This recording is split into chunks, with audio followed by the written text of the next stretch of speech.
Hey, yo, what's going on with it? Once again, bros, women, especially bronies and pegasisters, the one, the only, of course, Mr. Nintendo Sony Free 2011 AK Criticism Guide 2009, and of course, you guys know the rest of the intro, and like I always do say, definitely check out freedomnetwork.net, and of course, troublestudios.net, if any people want a professional channel banner design for you, all that good stuff. I'll put their link in the description to YouTube and all that, their YouTube page, yada yada yada, etc., you guys know already. So, and of course, their link to their official website, obviously. So yeah, without further ado, let's begin and get this started. So, and also before I do get started, and in the words of Goombasa, aka Goomba Brony, listener, some of this graphic material might be a little bit inappropriate for some younger viewers, so listener discretion is advised instead of your discretion is advised, because you're not going to see no video or nothing. So, yeah, let's get on the show on the road. So, I actually got this one, not just from the Lost narrator, aka really awesome, cool chick, Cali chick, Lost. But the person that actually made this for her, now I got to see what the name was because I'm actually on my iPhone using it right now. All right, hold on.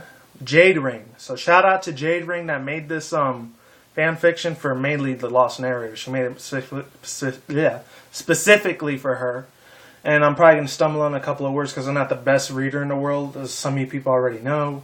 So let's begin. This is a chapter 1 too, so I guess this is a continuation because I didn't see no chapter 2 on the bottom when I was reading it myself. So here it is, and like I said, this might be grimdark and a little bit of torturous, like graphic type of novel in this book story. Whoever wrote this fan fiction story, but here it is.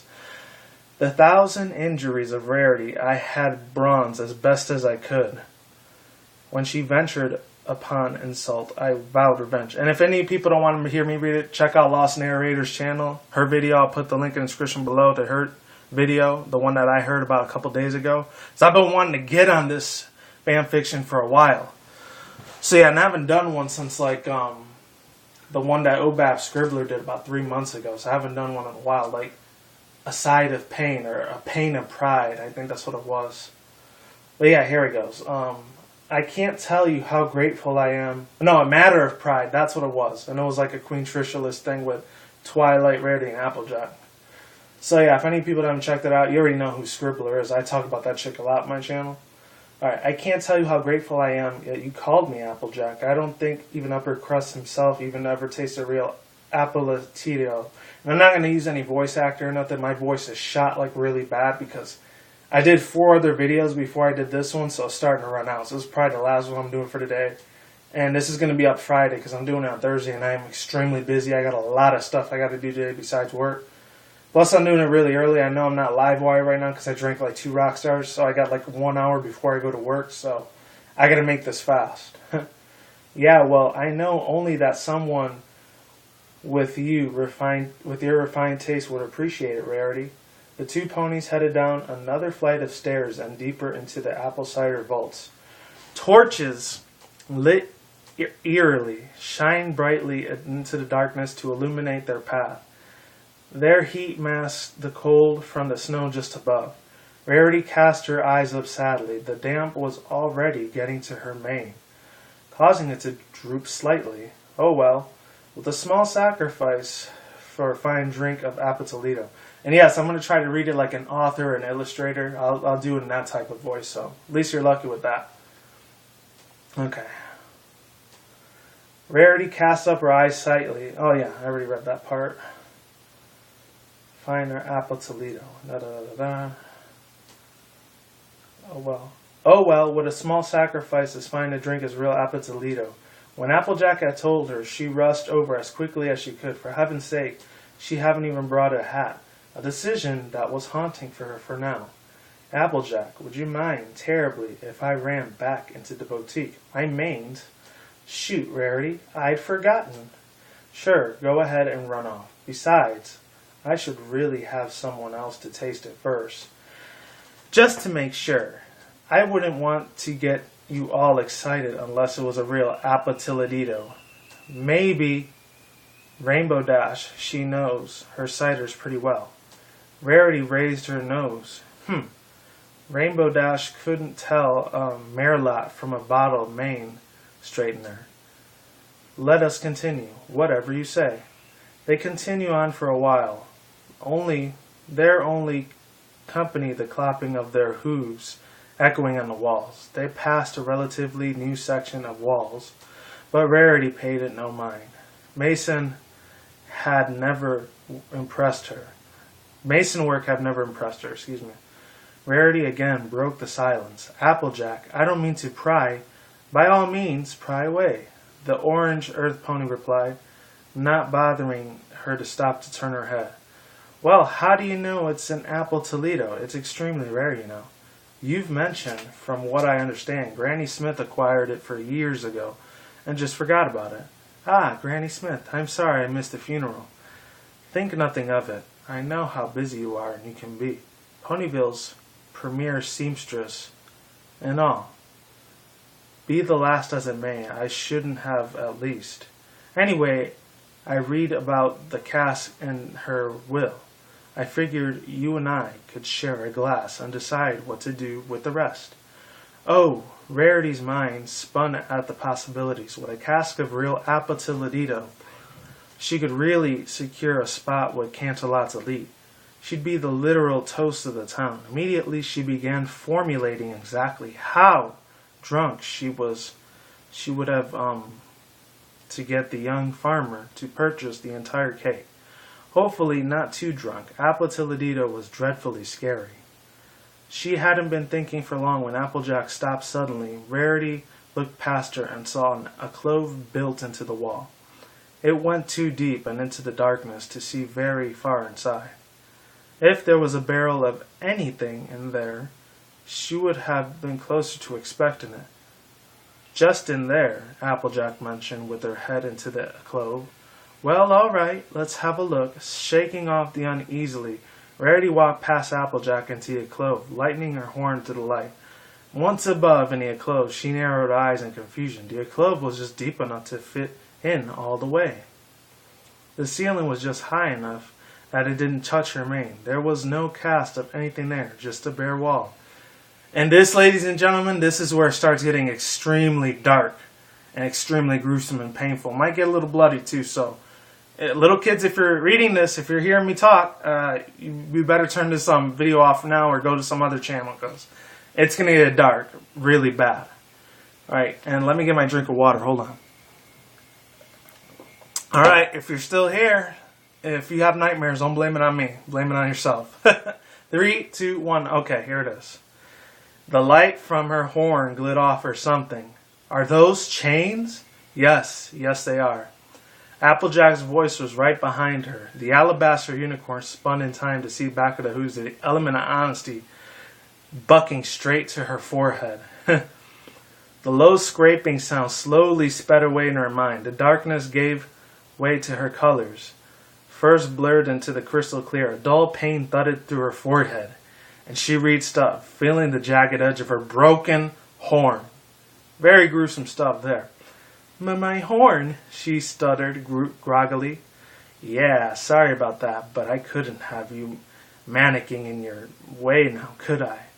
As her vision cleared, Rarity focused on Applejack. The scraping sound she heard had been the scrape of thrower Applejack. Applejack was using a motor and bricks alongside the cove cave entrance. The young farmer was working hard, her coat already slick with sweat. There was a new wall, with 4 stacks high. As soon as the 5th one was done, Applejack, what are you doing? You had a bit too much to drink. It had a little bit more kick to you than expected and I was imagining. I had been trying to talk into you for leaving into it, but you'll have nothing of the sort, so I'll just be leaving you. But I don't have to stay. I don't want to stay here, Rarity said quietly, groggily, and not sure what was going on. Here, I'll leave. The unicorn stood wobbly legs and tried to move past the wall, but found herself unable to continue. Something was holding her back. She and her slowly found chains tied around her midsections. The chains were attached to the wall. The wheels began to turn more and more quickly in Rarity's head, and she began to hyperventilate. Everything suddenly became shockingly clear, as she did sharp pain her horn was supposed to be. There you go. I was wondering how long it would take you to catch on. But, Applejack, why? Why? For a moment she turned onto her work and gazed hotly into Rarity's eyes. The trowel moved to the corner of her mouth. I have been putting up with your little jabs and insults for years, Rarity, insulting my upbringing, my lifestyle, and even about my family. Playful gestures and nothing more. Hardly a reason to wall me up into a cider cellar. For Celestia's sake, Applejack, let me loose. Maybe they were just playful jests to you. But what you did to Big Macintosh and was anything but playful. Rarity's mouth dropped. He told you? Not directly, no. Applejack returned to her work laying in her 6th layer. But he left it in a note. Note? His suicide note. The stunned silence that followed the last until Applejack began working was on the 7th layer. She made sure to leave a single brick out of place. When did it happen? Rarity's voice was with a whisper. 3 days ago. It's a miracle that the rafters in the barn didn't break from his giant mass hanging from him. Applejack, why don't you tell any pony? The orange pony snorted. Air out of dirty laundry to the masses? No, thank you. This is a family matter. What did he say happened to you? He pretty much laid everything out. Don't even leave much room for a doubt. After I read it, I knew it had to be expected, had to be done. For a second time, Applejack paused, her eyebrows and raised in genuine interest. Why, Rarity? Why did you do it? It was anything but. Rarity cast her eyes down. He was drunk. I was drunk. Is that what you told him? That you would have to be drunk in order to be with some pony like him? No, well, not in those exact words. Applejack shook her head and resumed her work. The 7th layer was soon complete. Help! Rarity screamed at Sun Pony at the top of her lungs. Sun Pony, please help me! No pony can hear you to save your breath. Snow's too deep.